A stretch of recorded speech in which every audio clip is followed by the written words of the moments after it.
Pensar esta mesa, que es la primera mesa que nos corresponde a nuestro cuarto workshop que organiza el grupo de estudios Heima.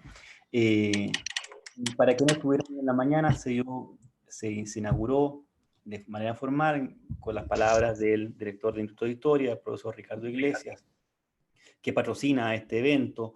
Recordar a los participantes que este evento nació en la ciudad de Concepción, en la Universidad de Concepción, el año 2017, y se ha venido haciendo en Concepción, patrocinado y bajo el auspicio de la profesora Leslie Lagos, y este año se decidió hacer en nuestro instituto en Viña del Mar.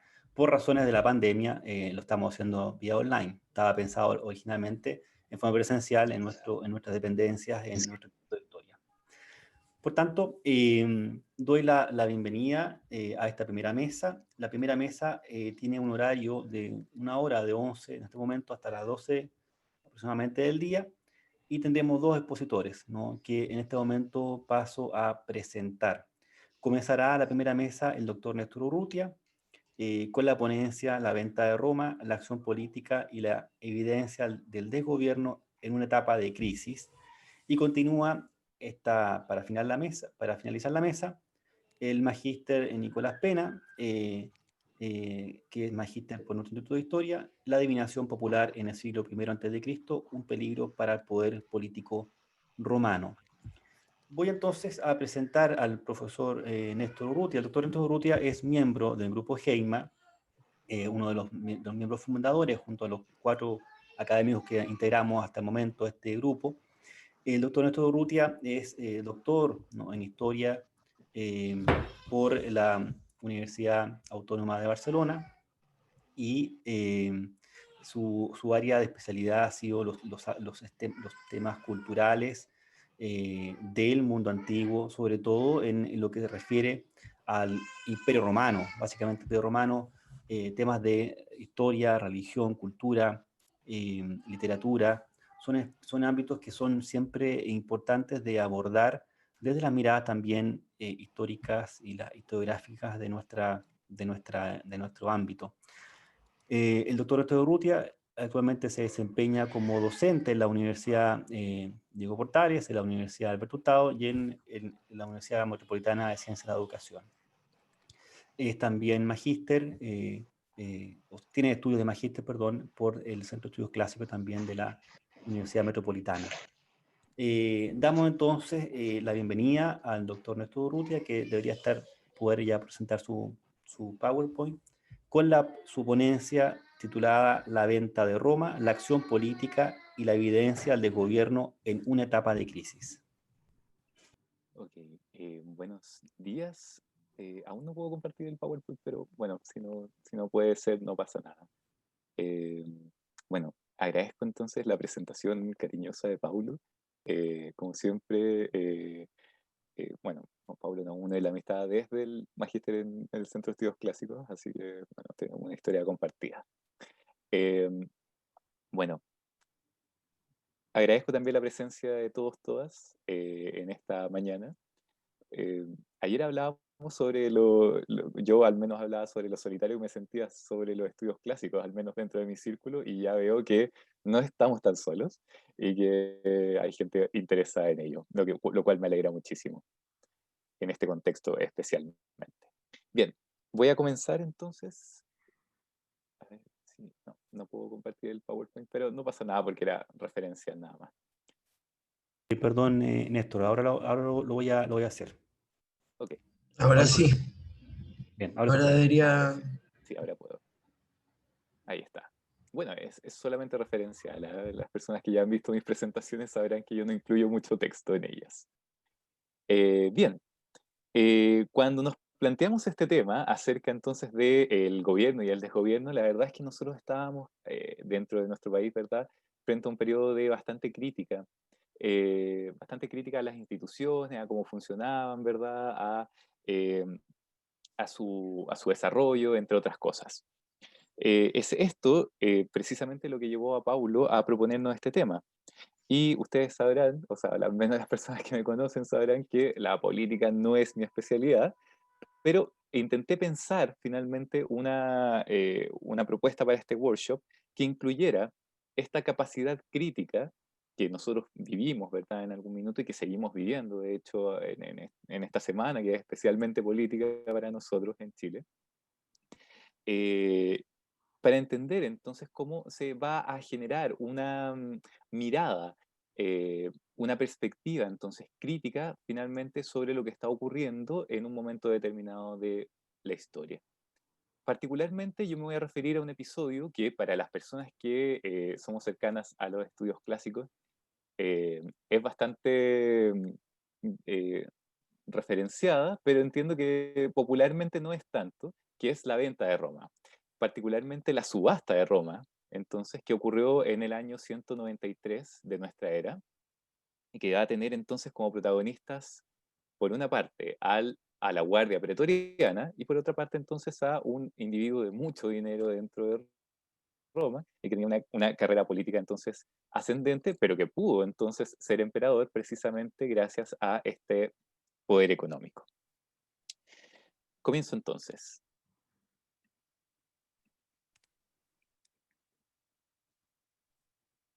Bien, voy a analizar esto a partir de tres elementos o tres grandes áreas y a partir entonces de esta división voy a ver las distintas aristas que revisten cada una de ellas.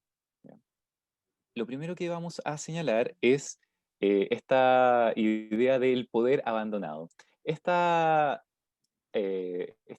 conceptualización nace de Dion Casio, quien señala precisamente que después del asesinato de Pertinax, comienza un periodo, entonces, un momento muy breve dentro de la historia de Roma que el propio historiador llama el poder abandonado, el poder ha sido abandonado, entendiendo entonces o asimilando que en realidad como que ya nadie es capaz de llenar este escaño, particularmente porque se encuentra frente a un periodo convulso de la historia. Y vamos a explicar qué es lo que lleva a que se haya abandonado el escaño. Lo primero entonces es, evidentemente, todas aquí seguramente compartimos la imagen, o el imaginario más bien, que se ha desarrollado sobre el emperador Cómodo y su mal gobierno. ¿Ya? En realidad, esta es una percepción que llega hacia nosotros a partir de sus biógrafos, ¿verdad? Que lo califican como un individuo paranoico, como un individuo entonces bastante exacerbado, muy pasional, ¿ya? Entre otras cosas, y que finalmente entonces llega a un momento dado en donde desconfía y cuya paranoia lo lleva a asesinar a gran parte de su corte y a gran parte entonces de sus personas más directas. La muerte de Cómodo está revestida de un halo de misterio, puesto que se supone, bueno, depende de la historia que nosotros estemos abordando, se supone que su amante o la propia Guardia Pretoriana o incluso el propio Pertinax habrían estado involucrados en la conspiración que habría dado muerte al propio Cómodo. Eh, los historiadores, Dion Casio y Herodiano, asumen que esto se debe a una sensación de peligro, a una sensación de profundo temor, entonces, que revestía a todas las personas que eran cercanas al poder.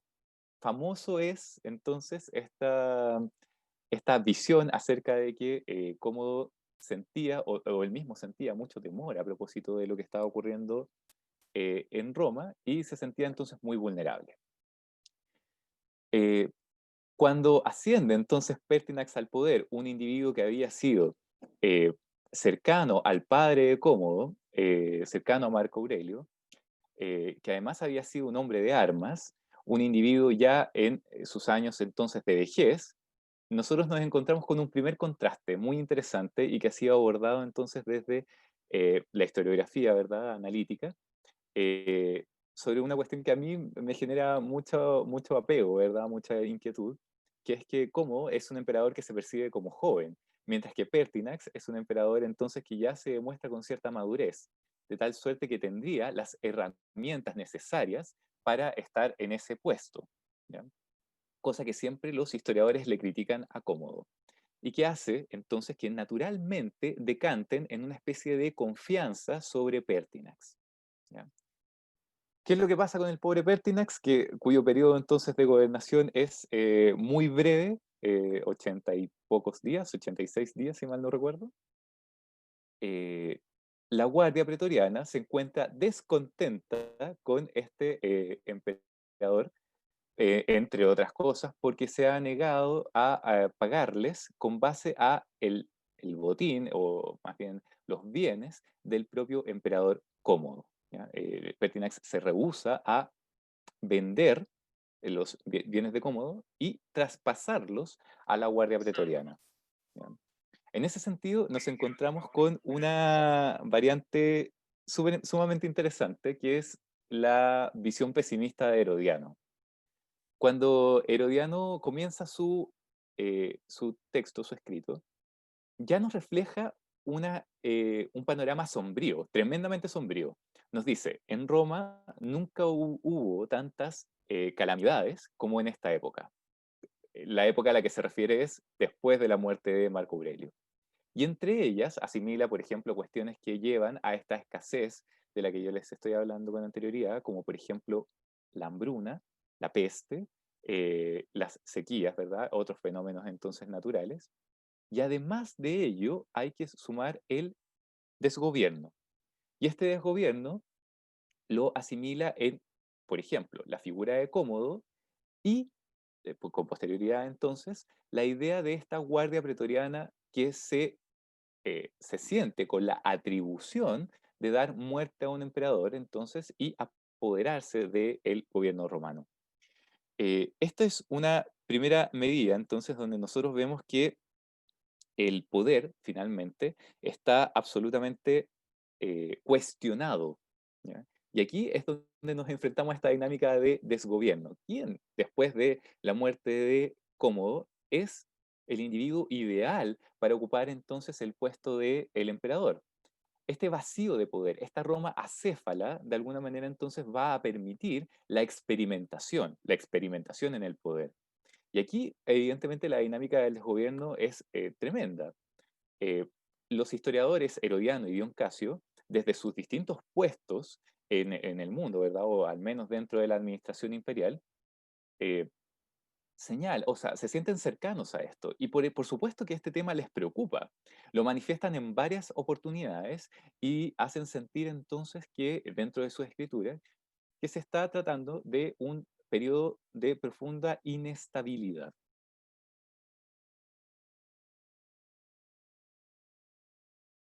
Seguimos entonces con el segundo factor, que aquí ya me introduzco de lleno en la sensación, o más bien en las emociones que rodean este momento. Según Lawrence Lee, la Guardia Pretoriana va a comenzar a involucrarse en el poder, siendo entonces, o transformándose, al menos en este periodo, durante un momento muy breve de la historia de Roma, en las cabezas políticas.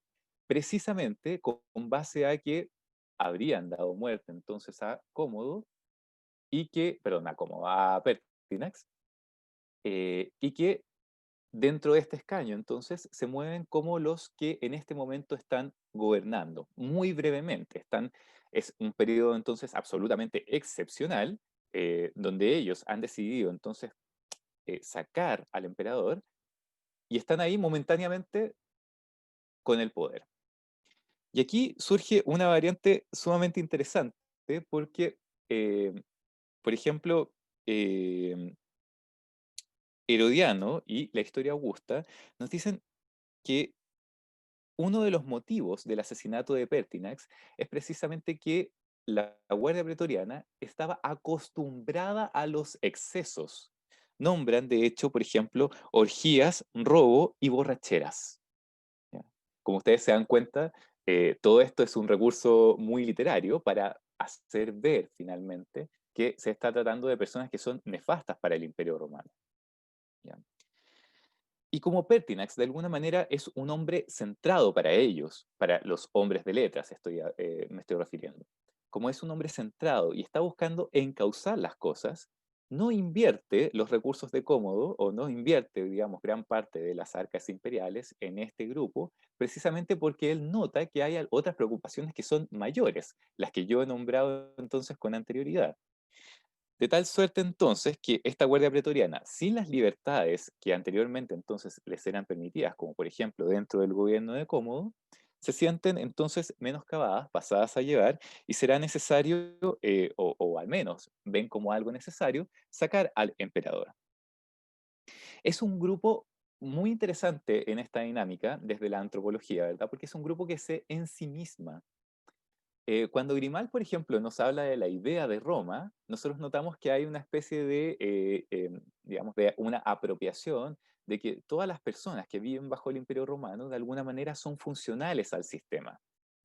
Pero aquí la Guardia Pretoriana hace digamos, paran en esta idea y se ensimisman. Y quieren hacer entonces, o quieren aprovechar a esta Roma desde su propio puesto, que es básicamente un puesto de guardia, un puesto de mando. Especialmente significativo para esto, dentro de la idea del desgobierno, es la percepción de Herodiano, que es analizada entonces por Kennedy, donde él señala que se refiere precisamente a la Guardia Pretoriana como doríforos. Esto quiere decir los hombres que con la lanza entonces protegen.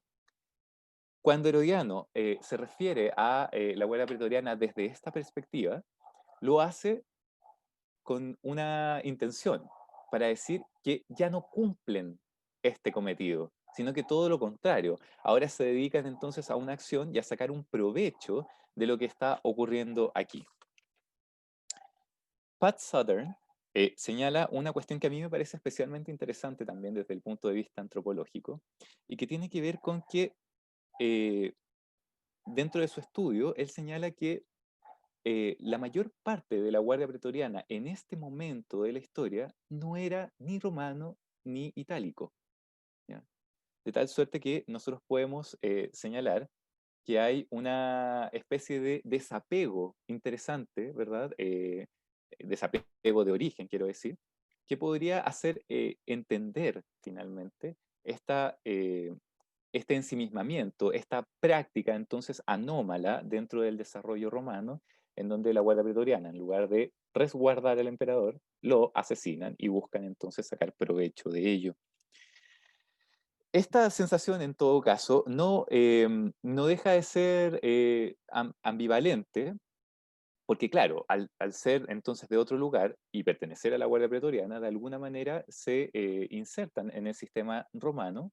Y también hay que entender otra cuestión fundamental, y es que al apropiarse del imperio, en este periodo corto, también se empoderan, ¿verdad? Y lo hacen suyo, ¿ya? Eh, en ese sentido, por ejemplo, nosotros vemos que hay una suerte de distanciamiento, ¿verdad? Y en donde el propio Dion Casio, desde su puesto senatorial, nos señala que los valores antiguos, las mores antiguas, ¿verdad? Se han perdido de alguna forma.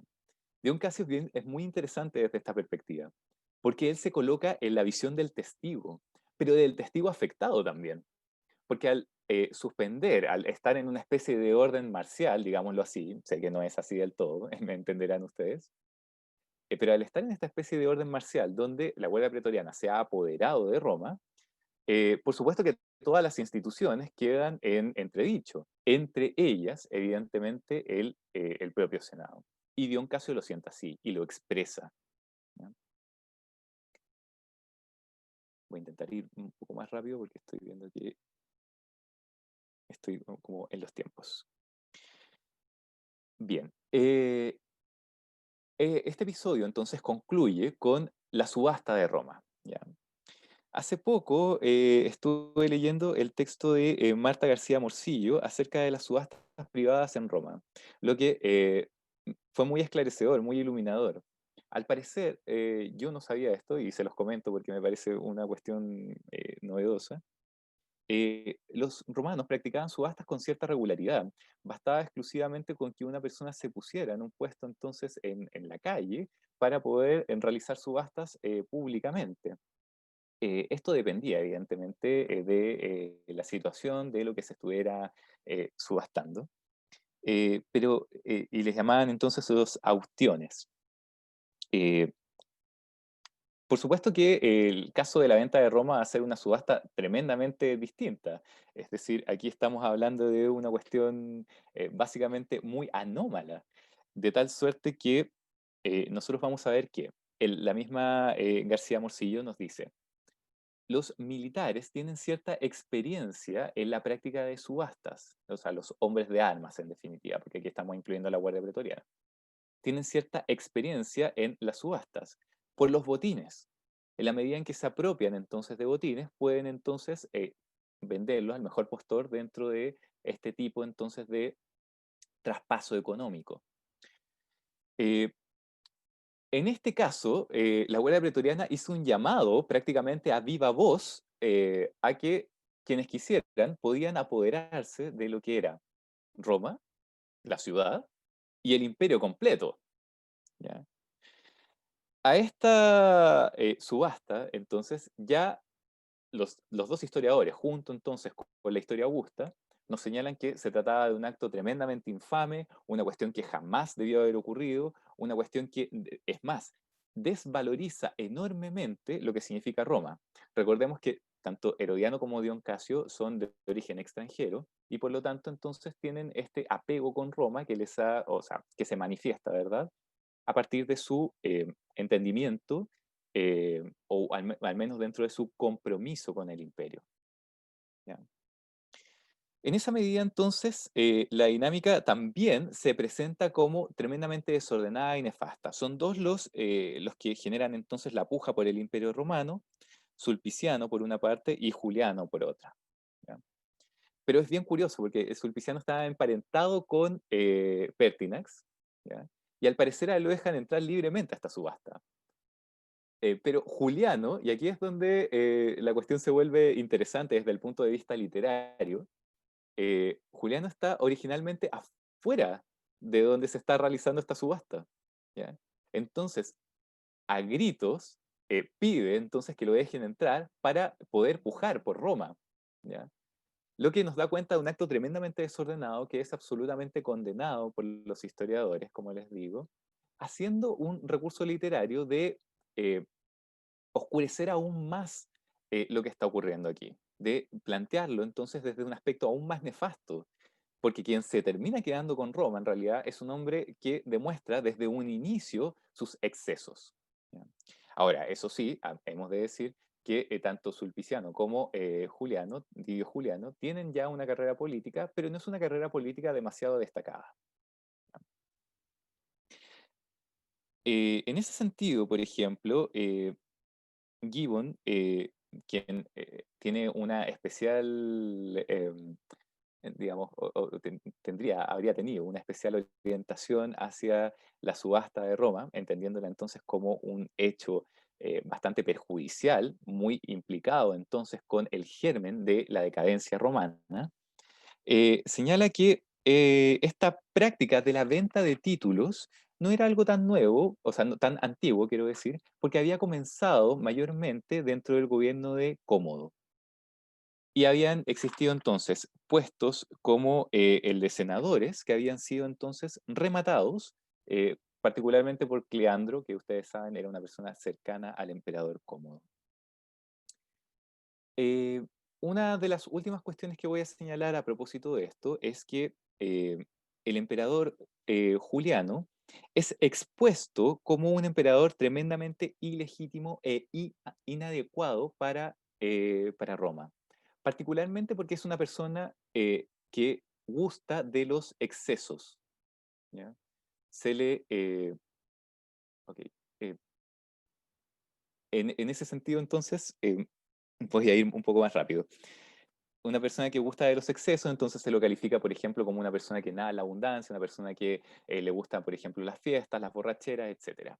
Y aquí se genera un fenómeno interesante porque se hace un paralelo con los pretorianos, si ustedes se fijan, porque se los califica de la misma manera, ¿ya? Que le gustaban los excesos a los pretorianos y también entonces a Didio Juliano. De tal suerte entonces que es un círculo en este caso vicioso, que termina por hacer ver que nos estamos enfrentando a algo que es realmente nefasto. Voy a ir un poco más rápido porque se nos acorta el tiempo y ya me avisaron que tengo que ir entonces cerrando. Eh, Voy a presentar nada más un par de calificativos que los propios historiadores entonces señalan de este periodo, que por una parte entonces estamos viendo que son ilícito e infame, ¿ya? Es decir, fuera de la ley, ¿verdad? Y sin, eh, digamos, sin una trascendencia, por decirlo de alguna manera, y vergonzoso e indigno. De aquí entonces se derivan entonces estos dos significados que son aisgros y anaxios, que me parecen también muy interesantes porque señalan entonces esto como una causante de vergüenza y como un negocio inútil, que además me genera entonces un montón de interrogantes acerca de cómo lo estaban percibiendo los historiadores de su época. Para ir cerrando entonces muy brevemente, Sarah Tarlow nos señala en su arqueología de las emociones que evidentemente este se trató de un periodo tremendamente convulso, donde la Guardia Pretoriana genera temor en la propia ciudad de Roma y temor, por ejemplo, en individuos como Dion Casio, que estaba en un puesto de poder. Mientras que por otra parte genera vergüenzas. Y aquí me voy a tomar de un estudio de Seba Kroc que analiza entonces los episodios de vergüenza en el mundo antiguo y señala que hay una proporcionalidad, esto parece bastante lógico, pero al menos dentro de este episodio también lo señala, que hay una proporcionalidad inversa entre, digamos, un deshonor y un ascenso de la vergüenza. ¿Ya? La Roma, entonces, la Roma ciudad comparte esta memoria compartida, esta memoria colectiva, quiero decir, acerca de la crisis, la que nosotros vemos permeada en los historiadores, la cual entonces nos da cuenta de una visión crítica a propósito de lo que está ocurriendo. La venta de Roma es sin duda una muestra última de desgobierno entre entonces este periodo de experimentación, que nosotros vamos a ver que es un poco más prolongado, y que va a tener como principales protagonistas entonces a los hombres de armas, en este caso la Guardia Pretoriana, que ambos historiadores se dedican a denostar, y con posterioridad, y esto por supuesto que Lorena, que es experta en esto, también ya lo sabe, y después va a generar entonces una especie de antagonismo con el ejército romano que va a marchar hacia Roma con Septimio Severo, que va a ser básicamente el que va a traer los valores antiguos y se va a erigir como un nuevo estandarte de moralidad, digámoslo así, entre comillas. Muchas gracias y perdón por pasarme tanto en el tiempo. Muchas gracias, profesor Néstor Urrutia, por su excelente presentación. Muy claro cuál es el sentido de este evento bastante curioso, ¿no? De la historia romana, y que cómo eso también determina cómo en la tardo antigüedad, bueno, cuál es el valor que tiene en la urbe. La urbe deja de ser ese espacio probablemente soñado, respetado, como veíamos al comienzo con la conferencia del profesor Bonocore, este espacio del cual todos añoraban volver. Bueno, en este momento un giro probablemente en esa dimensión respecto al sentido que tiene la ciudad misma y cómo eso cobra un valor ya, bueno, completamente distinto. Abro la mesa para que quien quiera hacer alguna pregunta o observación a la ponencia del profesor Urrutia lo pueda hacer.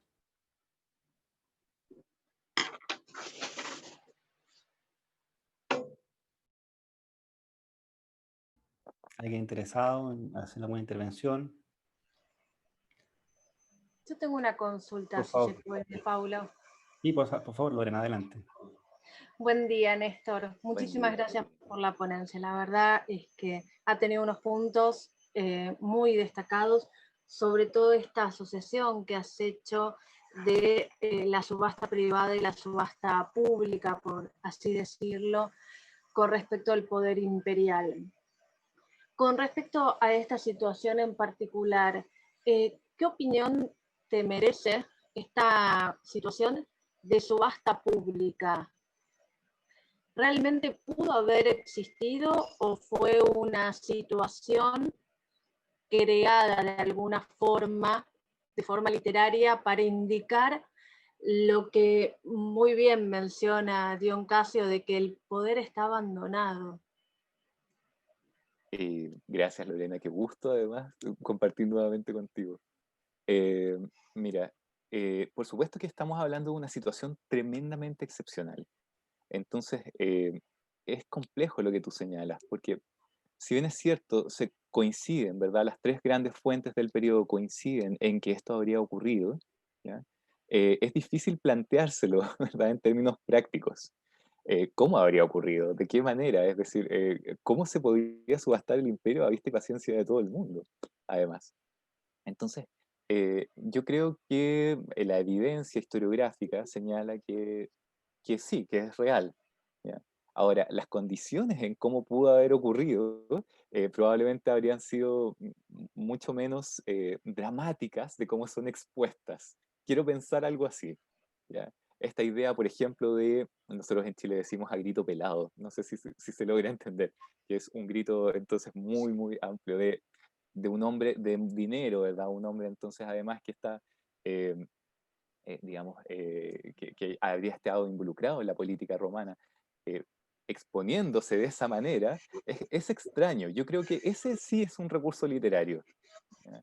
Probablemente no fue así, pero está exagerado y, por supuesto, como tú bien sabes, cuando uno reconstruye las memorias, exalta estos periodos para hacerlos más importantes.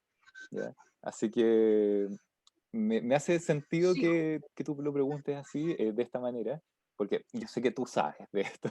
Y no, es que justamente tenía como la misma idea que vos, de que bien, evidentemente ha existido, tres fuentes nos los mencionan, es claro que no pudo haber sido de esta manera como lo narran, pero que la intención estaba y de alguna manera es claro que algo de esto ocurrió. Ahora también cuánto hay de intención en Herodiano particularmente, porque en Dion Casio es poco lo que tenemos debido a lo fragmentario del claro, texto, y bueno, la historia Augusta, bueno, ha quedado como muy retrasada en ese aspecto, sí. pero ¿qué intención la de Herodiano, la de trabajar y de sujetar esta acción a la memoria? Creo que ahí está, es muy interesante esa posición que has mencionado, la idea de que ocurrió, poco probable que como lo hayan mencionado, pero hay una intención por parte de Herodiano de sujetar un hecho terrible en la memoria de los romanos para que esto no vuelva a ocurrir. Y por eso lo que precede, lo que antecede, mejor dicho, en la lectura de Herodiano, decir, esto nunca ha pasado, esto es terrible, que de alguna manera retoma a Tácito cuando refiere o analiza las situaciones de crisis, como diciendo, esto es lo peor que le pudo ocurrir a Roma, y empieza a detallar desastres. Y de alguna forma creo que es un recurso que Herodiano lo trabaja con una sutilidad interesante, y ya te digo, me ha encantado el análisis que has efectuado. Muchísimas gracias. Gracias a ti. No sé si hay alguna otra observación o comentario a la exposición del profesor Urrutia. Bueno, esto va a quedar grabado y yo creo que más adelante, cuando quizás tengamos más tiempo, podremos seguir discutiendo. Y lo importante de esta jornada, de este workshop, es evidentemente mostrar cuáles son los avances de investigación, y en este sentido, el profesor Urrutia está evidentemente mostrando cuál ha sido profundizar a partir de un ámbito que está estudiando, y ese es el sentido de esta actividad. Por tanto, después veremos más adelante cuáles han sido los avances de estos estudios que cada uno hace. Agradecemos al profesor Néstor Urrutia por su presentación, por la preparación de este tema, que obviamente es muy interesante en el sentido de ir también mostrando los periodos quizás de la tarde antigüedad, que del grupo de estudio el único que trabaja eso es Néstor. Por tanto, también es un ámbito que abarca también una etapa que finalmente nosotros no nos hacemos cargo, y eso también nos muestra la complejidad de este grupo de estudio. Muchas gracias, Néstor, por la presentación, y para ser para coherente en el programa, damos paso en esta mesa a la segunda exposición, que corresponde al señor Nicolás Pena. Nicolás Pena es profesor y licenciado de la Universidad de Valparaíso en Historia. Hizo, como digo, su pregrado en dicha universidad, y en la Católica de Valparaíso, en nuestro Instituto de Historia, recientemente hizo su defensa de tesis de magíster, por tanto ya es magíster en Historia. Trabajó, va a presentar evidentemente cuáles han sido los alcances de este trabajo de tesis de maestría, titulado La adivinación popular en el siglo I a.C., un peligro para el poder político romano. Agradecemos al señor Nicolás Pena, que también ha participado antes presencialmente en Concepción en algunos de los workshops que se han organizado allá. Y agradecemos a Nicolás por este tema que nos va a presentar. Por favor, Nicolás. Muchas gracias. ¿Se escucha bien el audio? Sí. Es que lo que pasa es que estoy ahora desde la tablet. Lamentablemente yo tenía una presentación, pero falló en realidad la cámara del computador, que es muy mala. Entonces preferí hacerlo por la tablet. De todas maneras, principalmente la presentación tenía que ver con fuentes que uno va citando, que de todas maneras uno va a ir leyendo. Así que no habría mayor problema. Respecto a la temática, la adivinación popular en el siglo I, como bien decía el profesor Donoso, es una temática que yo trabajé en torno a la concepción de un concepto de mercado adivinatorio en la tesis de magíster. Es una tesis bastante amplia en el aspecto temporal, va desde el siglo II antes de Cristo hasta el siglo II después de Cristo. Mediado en realidad, por lo que esta vez tuve que acotar bastante y me voy a centrar netamente en la segunda mitad del siglo II antes de Cristo y en siglo I hasta mediados del siglo I, porque el periodo augustal ya es muy extenso y no podemos tocarlo. Precisamente por eso uno puede hacer un poco de metahistoria y ver ciertas reflexiones respecto a cómo se abordó teóricamente esta tesis y cómo se va a abordar ahora esta ponencia. Si nos ponemos a hacer un poco de metahistoria, ustedes recordarán el caso de Julio César, el Loidus de marzo. Previamente, la noche anterior, su esposa Calpurnia había soñado que se le caía el techo encima y su esposo moría en los brazos, qué sé yo, y también aparece esto posteriormente tomado por los poetas. Shakespeare lo toma en su Julio César, y se empieza a construir ahí una dicotomía entre lo que dictaba la intuición de que no debía salir de la casa, en contra de lo que debía ser desde el punto de vista del proceso de toma de decisiones racional. Estamos entonces en un periodo bastante interesante donde el pensamiento griego ya había de alguna manera colonizado el pensamiento romano, de tal manera de que hablamos de un periodo de continua racionalización. Esto me voy a ir acercando un poco más para que entendamos estos conceptos y cómo esto de alguna manera influye en dos visiones contrapuestas para entender por qué también el poder político romano se enfrenta a la adivinación popular más allá de los resquemores propios de la política, ¿ya? Van más allá, tienen algún alcance también cultural. Respecto al siglo I, sabemos, y también teniendo el tema del workshop, si este año fue bastante difícil para todos, me imagino cómo habrá sido el siglo I antes de Cristo para los romanos, donde sucedía prácticamente una inestabilidad constante, una calamidad tras otra, y que por supuesto algunos se beneficiaron, otros fueron claramente perjudicados, y en el transcurso del periodo hay una sensación, a mi juicio, constante de incertidumbre. Esa sensación fue probablemente de incertidumbre la que impulsó tanto a la élite como a las masas a buscar soluciones fuera del perímetro tradicional de su cultura. Bueno, la presente investigación entonces aborda este fenómeno que empieza a cuajar, que es la adivinación popular, que llega hacia el siglo, se empieza a configurar desde el siglo III, cuando Roma se expande por el Mediterráneo, siglo III antes de Cristo, y con mucha más fuerza en el siglo II antes de Cristo, en un contexto bastante específico, que son las ciudades italianas.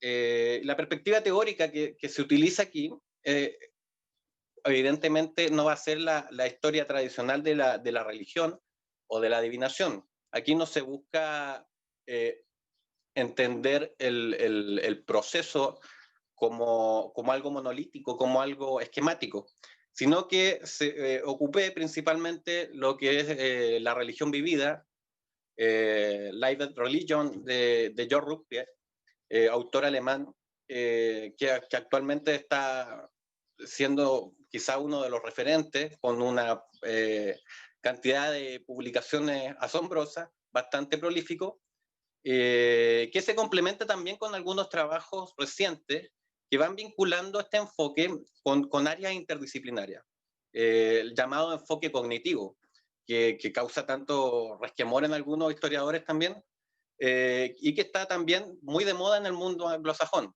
Tenemos los casos de Peter Struck, Esther Eidinoff, Anders Lindorf, Kim Berdem, entre otros, principalmente europeos, norteamericanos, alemanes, que toman este enfoque vinculándolo principalmente con la neurociencia, con la psicología, y que por supuesto se centran principalmente en las experiencias individuales que van interactuando con las estructuras religiosas al tiempo que las van reinterpretando, transformando a medida que el contexto, que también lo entienden como algo dinámico, va cambiando, va mutando. Este enfoque entonces evita entender la religión y la adivinación también como un fenómeno rígido, sino que la concibe en su dimensión de fenómeno vivo, ¿ya? En constante movimiento, tal como los seres humanos que la van experimentando. Asimismo, el enfoque cognitivo deja de entender a la adivinación como algo netamente supersticioso, religioso, como podríamos entenderlo en un mundo que presenta esta dicotomía racionalidad y irracionalidad, sino que se acerca a lo que hoy llamamos intuición, ¿ya? El pensamiento automático, cosas que actualmente está estudiando la neurociencia, la psicología cognitiva principalmente. Y por supuesto se vincula a lo que son las ciencias más actuales, ¿ya? Es un enfoque evidentemente desafiante y que va a entender de manera diferente los aspectos del proceso de toma de decisiones y por supuesto va a entender que la adivinación tiene cierto asidero también en la realidad, más que como una mera superstición o como algo teórico que una mera creencia, ¿ya? Naturalmente estos enfoques también tienen sus detractores.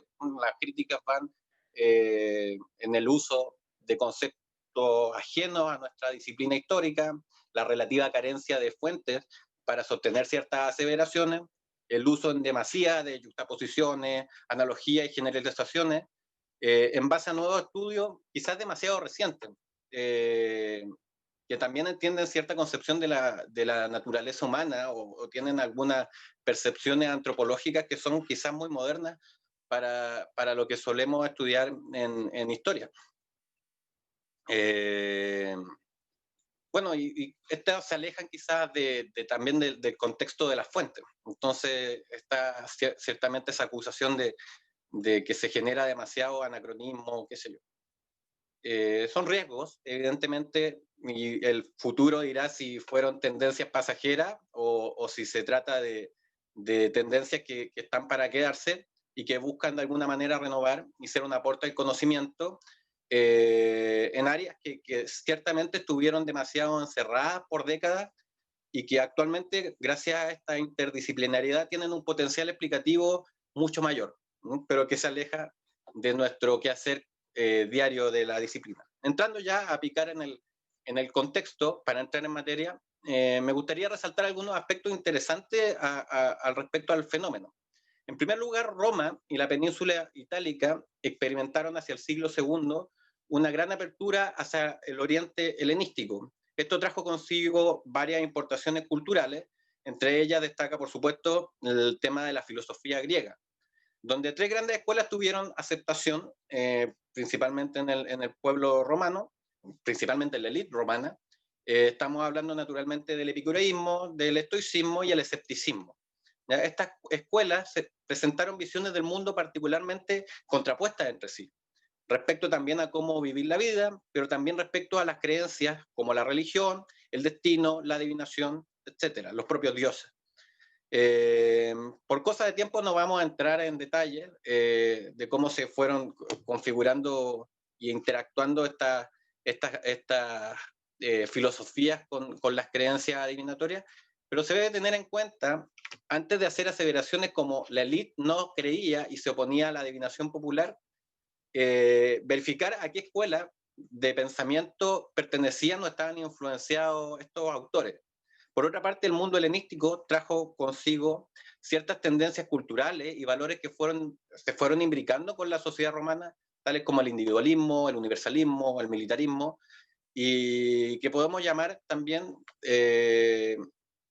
un cuarto aspecto, que es el racionalismo, o si se quiere, una manera de pensar logocéntrica.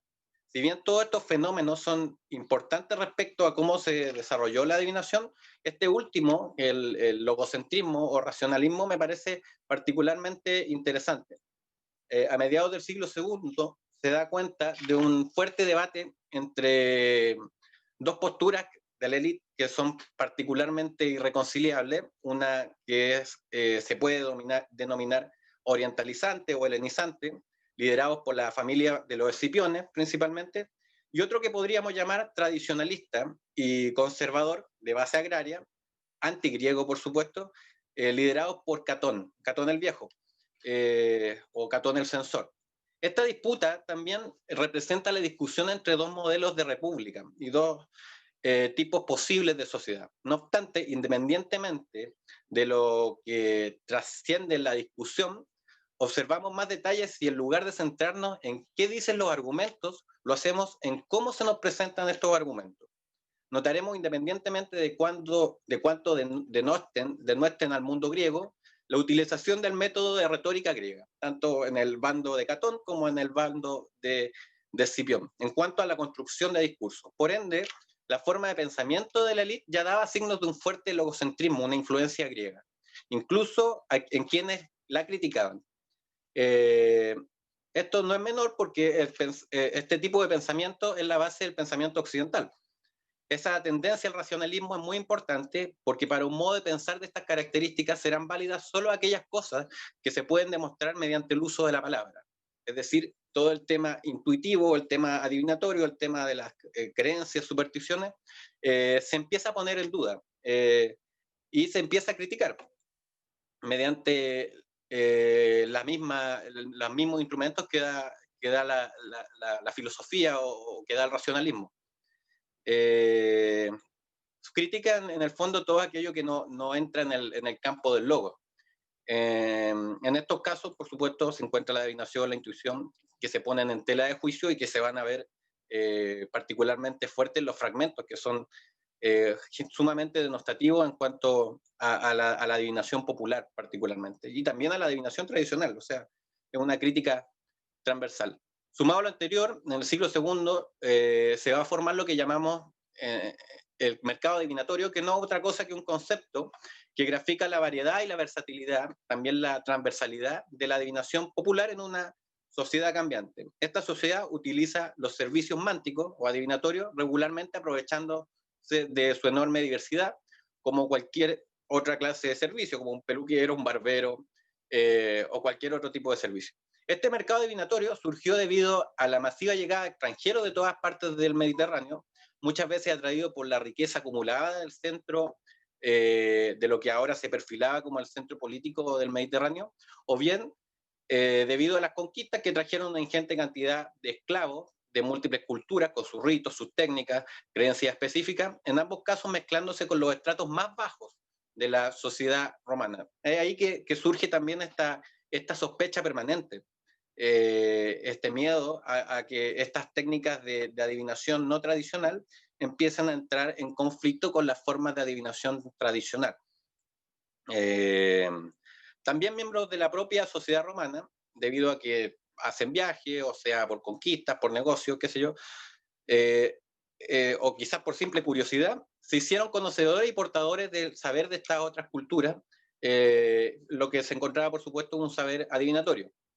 Estos especialistas en las más diversas artes de la mántica venían mezclados al mismo tiempo con hombres santos, con médicos, con sacerdotes, con artistas, con maestros, sofistas y cualquier otro oficio que uno se pudiera imaginar, y acudían en masa, se mezclaban en una masa quizás un tanto indiferenciada, a probar suerte de manera permanente o itinerante en Roma y en las ciudades principales de Italia.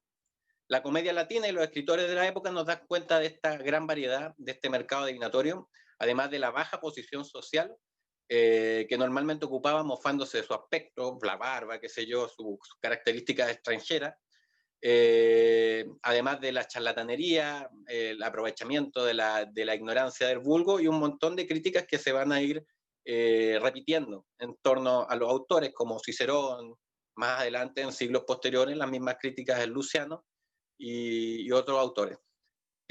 Vamos a leer un pequeño fragmento de Plauto, ¿ya? Que en boca de uno de sus personajes dice en el militar fanfarrón: marido mío, dame para que pueda hacer un regalo a mi madre para primeros de mes, dame para que pueda hacer dulces, dame para que tenga de dónde dar algo a las fiestas de Minerva, a la exorcista, a la intérprete de los sueños, a la divina y a la profetisa.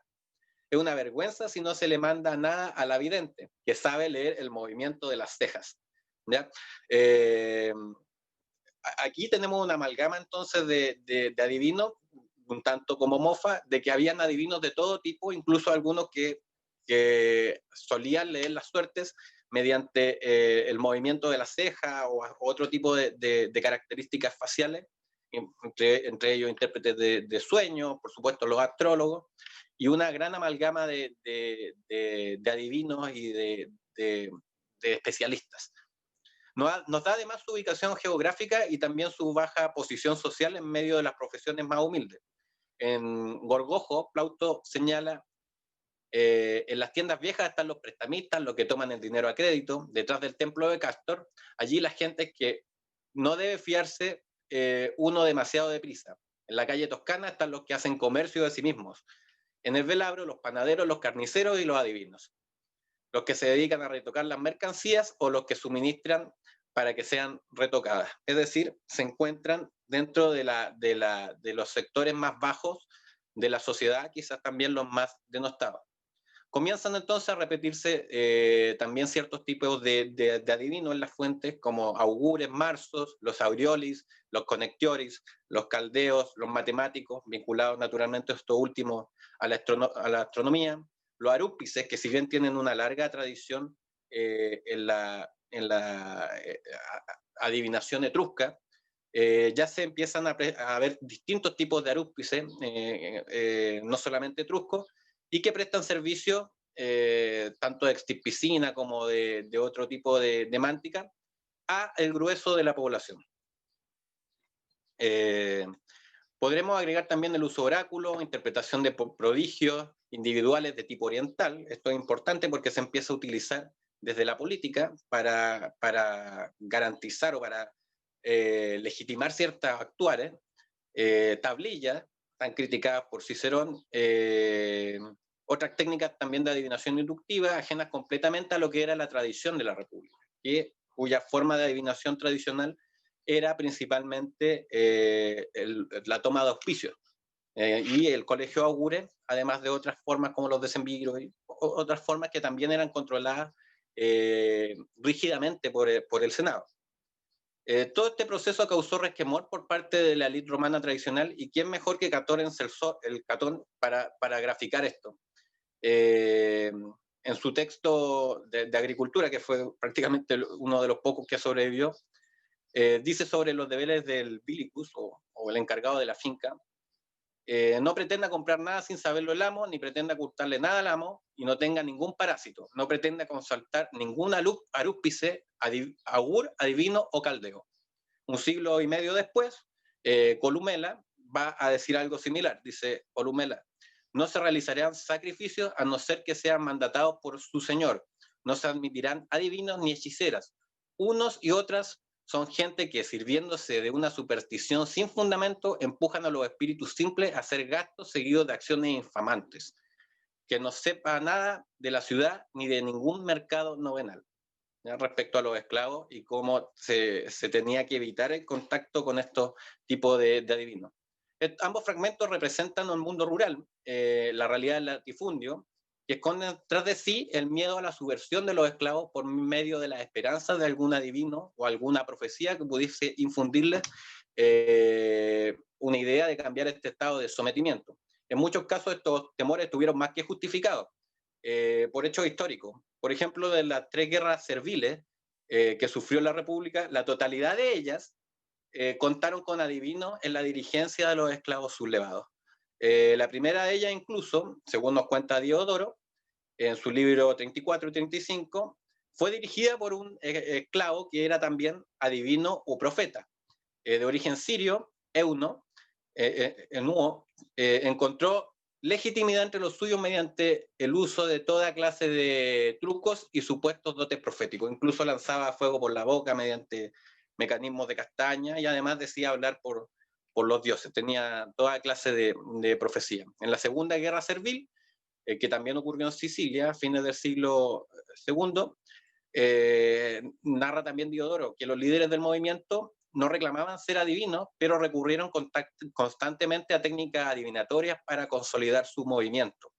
Salvio, otro esclavo sirio, fue elegido rey valiéndose de la aruspicina para proclamarse rey de todos los esclavos de la isla. Otro de los líderes, Atenión, de origen cilicio, mostró que los dioses les favorecían dándole el dominio de la isla mediante cálculos astronómicos. Aquí tenemos entonces cómo la amalgama de formas de adivinación popular servían literalmente para la rebelión de ciertos esclavos, de ahí el resquemor de ciertos sectores, principalmente ligados al mundo rural, que poseían ingentes cantidades de esclavos. En la tercera, quizás la que más conocen ustedes, la Tercera Guerra Servil, la de Espartaco, destaca la participación del amante de Espartaco con una capacidad también de interpretar símbolos, prodigios y profecía, lo que hace tomar ciertas decisiones también a Espartaco. En el ámbito urbano de la ciudad, el resquemor llegó a tal punto que tenemos a fines del siglo II a.C.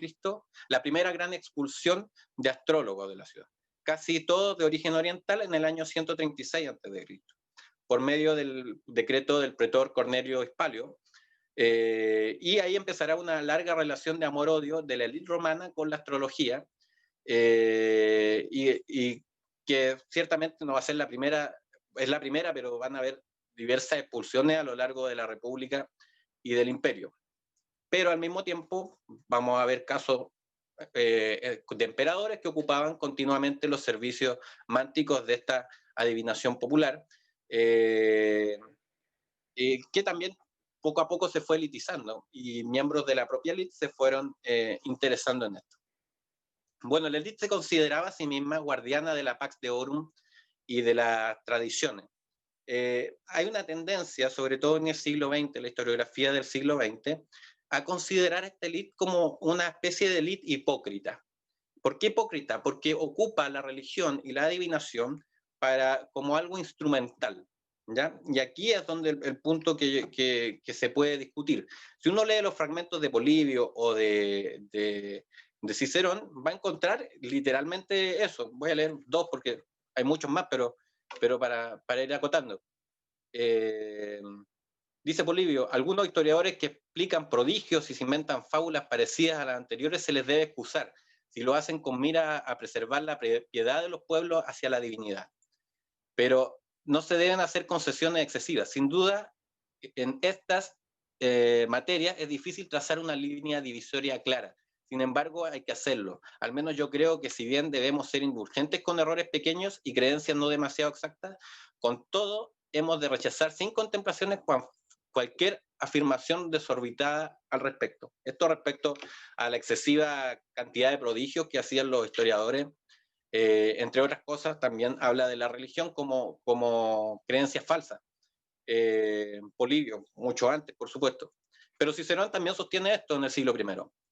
Dice, vemos cómo tal creencia se ha transformado ya a causa del uso del cambio de doctrinas y del tiempo transcurrido. Por otra parte, las costumbres, las ceremonias religiosas, el saber, el derecho augural, así como la autoridad del colegio, se conservan para que el vulgo mantenga su creencia y el Estado unos grandes beneficios. Es decir, si uno entiende de manera literal estos textos, va a pensar que la élite romana ocupaba esto simplemente con finalidad política para manejar a una masa crédula y hacerla hacer lo que ellos querían.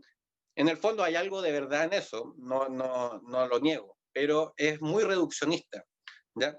Y también dice Cicerón, efectivamente, aunque existieran auspicios que no existen, estos que nosotros usamos, ya sea el tripudio o la observación de aquello que procede del cielo, son a buen seguro simulacros de auspicios, pero de modo alguno auspicios. Incluso, aquí está hablando de los auspicios, la adivinación tradicional,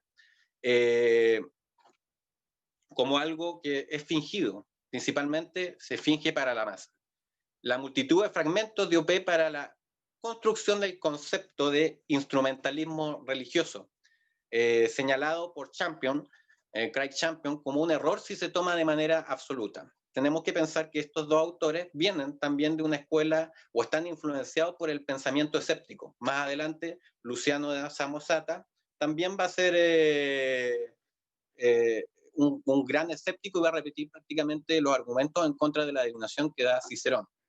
Si se toma de manera absoluta, se reduciría a entender la religión romana y la adivinación como, al más puro estilo marxista, el opio del pueblo, ¿ya?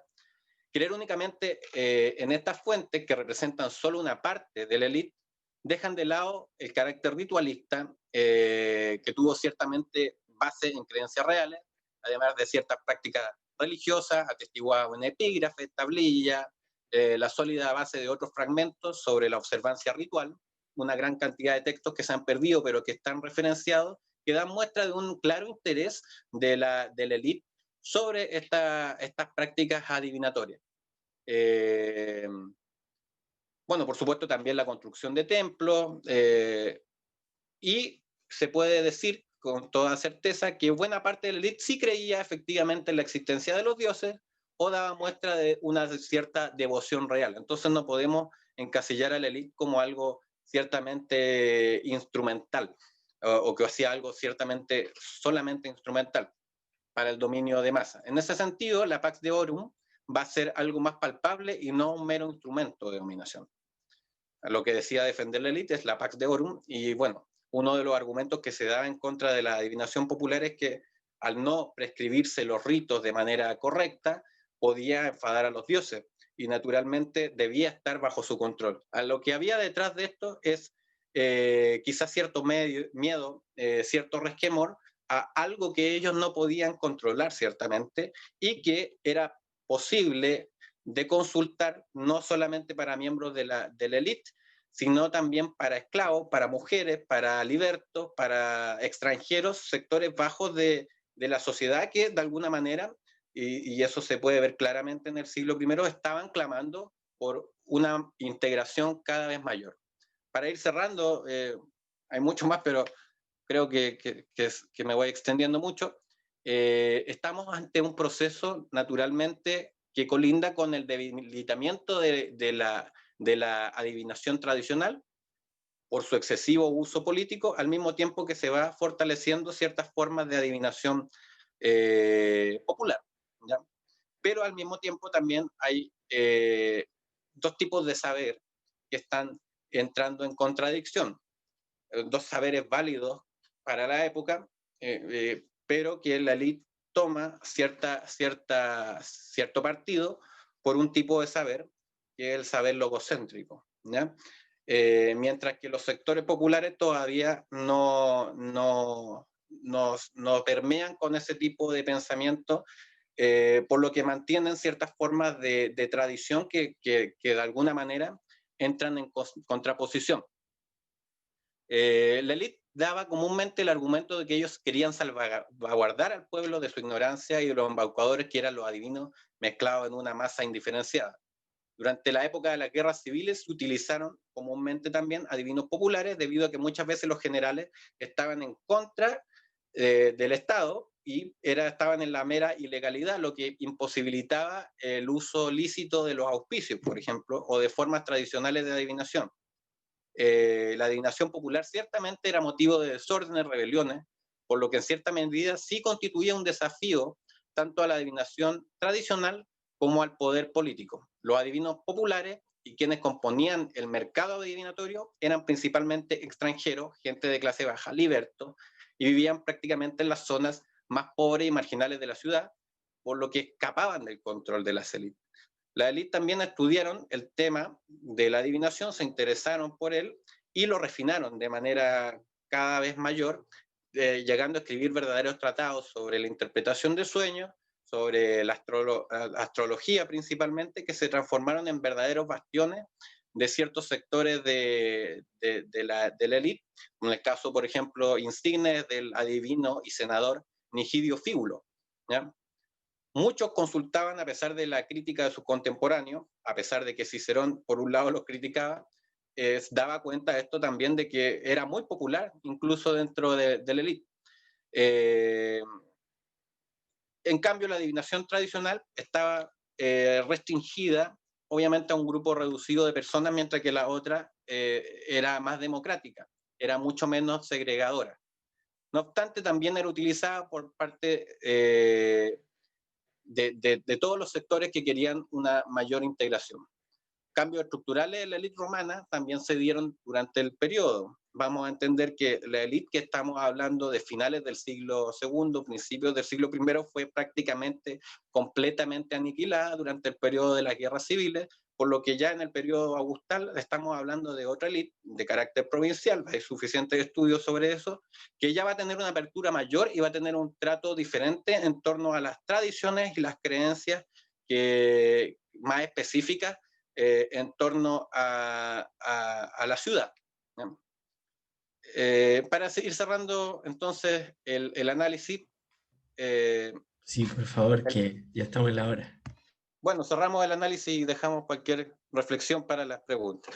¿Ya? Muchas gracias. Bien, agradecemos a Nicolás Pena por su presentación. Estábamos en el tiempo, por eso había que hacer un ajuste temporal aquí de nuestro programa.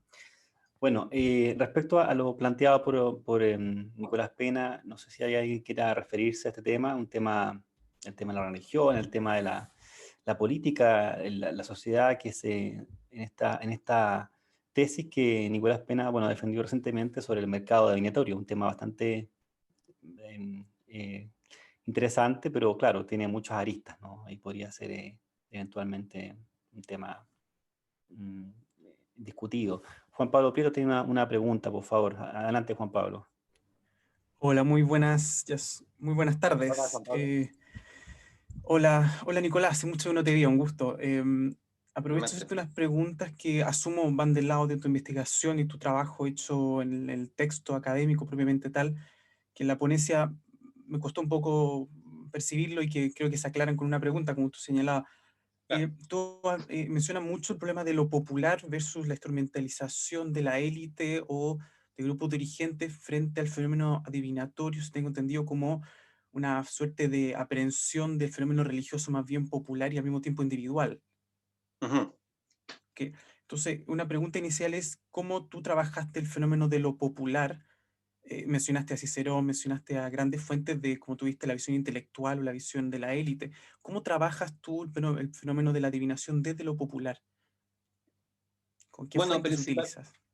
Principalmente las fuentes que critican esta forma de adivinación popular son grandes autores, como bien tú dices, imbuidos en la cultura griega, pero de corriente principalmente escéptica, ¿ya? Cicerón muestra claros indicios de estar hablando desde el escepticismo para criticar estos fenómenos, pero en la comedia, por ejemplo, quizás desde un punto de vista satírico, en la sátira, por supuesto este periodo es mucho más amplio, aquí toqué lamentablemente por un tema de tiempo, claro, solamente el siglo I antes de Cristo, pero es mucho más amplio, donde se manifiesta de alguna manera mucho más concretamente este tipo de adivinación popular, ¿ya? También hay textos y fragmentos que los propios autores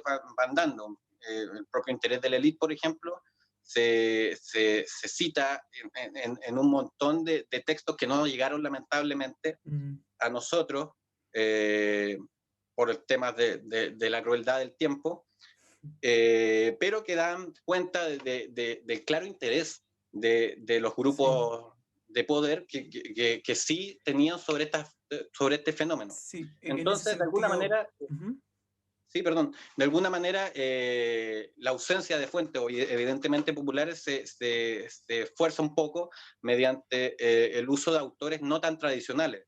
En vez de Cicerón ya se ocupa la comedia, se trata de ir ocupando todos los autores que se tengan a mano y que hablen de alguna manera periférica quizás del fenómeno, pero que dan cuenta de una realidad más palpable. En ese sentido, ¿has podido trabajar la paradoxografía helenística y griega y su transmisión en el mundo griego, en el mundo itálico? Para el mundo itálico, bueno, principalmente esto está en el mundo griego, como bien tú dices. Para el mundo itálico existe una gran cantidad de fuentes no literarias que podrían haberse ocupado, pero lamentablemente, evidentemente por la situación en la que estamos acá en Chile, lejano de este tipo de fuentes, sí, a pesar de que sí se pude acceder a ciertas tablillas, epigrafía, sí, cultura material, claro. Cultura material, también restos arqueológicos de tablillas, por ejemplo, de adivinación, cosas así. Me centro principalmente en la parte literaria. Claro, pero justamente en ese sentido está la paradoxografía como un género literario. Tenemos fragmentos importantes como Flegón de Tralles, Antístenes, que sí mezclan mucho lo que tú señalas de esta difusión literaria y en alguna medida de estratos medios, medios bajos incluso, y la reutilización. Entonces, interesante es cuál has podido trabajar en ese sentido. Porque es, como tú dices, un elemento que unifica instrumentalización. Son autores que seleccionan determinados elementos maravillosos y adivinatorios para un fin literario de un público y tenemos por ende una audiencia crítica. Así es, así es. Evidentemente, ese tipo de textos muestran una visión que completa el panorama, por así decirlo, y dan cierto sentido a lo que es un fenómeno que también va desde otro punto de vista. Si bien aquí analicé principalmente el tema político, de cómo percibía cierto peligro, rechazo, resquemor, la élite, también en la tesis quise centrarme en cómo el proceso de racionalización del mundo griego fue poco a poco calando hondo en esa élite y hubo cierta contraposición, ¿ya? Desde el punto de vista del pensamiento entre lo que es la forma de adivinación entendida no como una mera superstición, sino como algo más bien un fenómeno, un tipo de pensamiento pensamiento intuitivo, ¿ya? Sí, ok.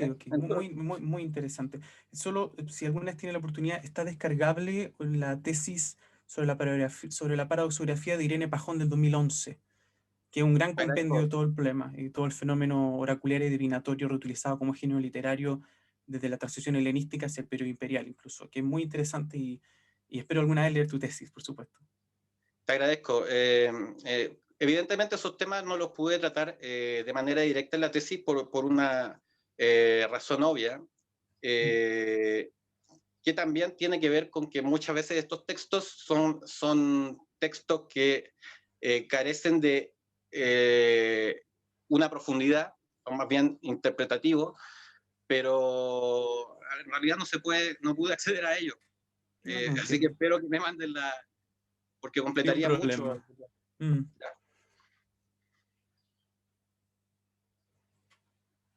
Muchas gracias por la intervención. Gracias, Juan Pablo, por tu intervención.